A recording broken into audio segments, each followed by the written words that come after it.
તમે વારંવાર સાંભળ્યું છે કે પોલીસ કોન્સ્ટેબલ અને પીએસઆઈ ની પરીક્ષા પાસ કરવી છે તો એનસીઈઆરટી કરવું પડશે, જીસીઈઆરટી કરવું પડશે. તો એનસીઈઆરટી જીસીઈઆરટી ના દાખલાઓ પણ કરવા પડશે. જો એક દાખલો છે અહીંયા દ્વિચલ સુરેખ સમીકરણનો, એકદમ સિમ્પલ દાખલો છે, પણ આપણે કર્યો ન હોય એટલે આપણને એમ થાય કે આવું તો આપણને ન આવડે, પણ આપણે શીખવું પડશે. જુઓ અહીંયા શું કીધું છે કે જો 3x વત્તા y બરાબર 19 અને x વત્તા 3y બરાબર 1 હોય તો y ની કિંમત શોધો. કોની કિંમત શોધવાની છે?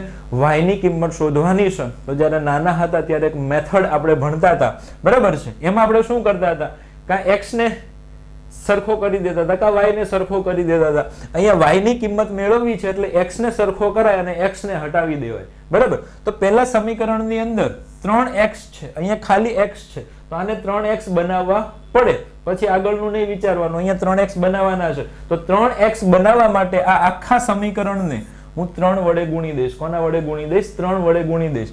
તો અહીંયા 3y છે અને 3 વડે ગુણીશ તો અહીંયા શું થઈ જશે? 9y થઈ જશે. અહીંયા એકડો છે અને 3 થી ગુણીશ એટલે એ કેટલા થઈ જશે?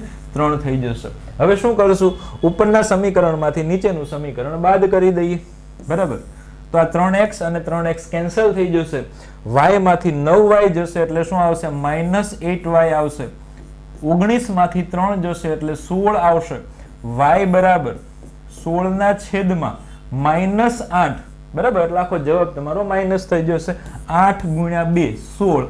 તો y બરાબર આપણને શું મળશે? -2.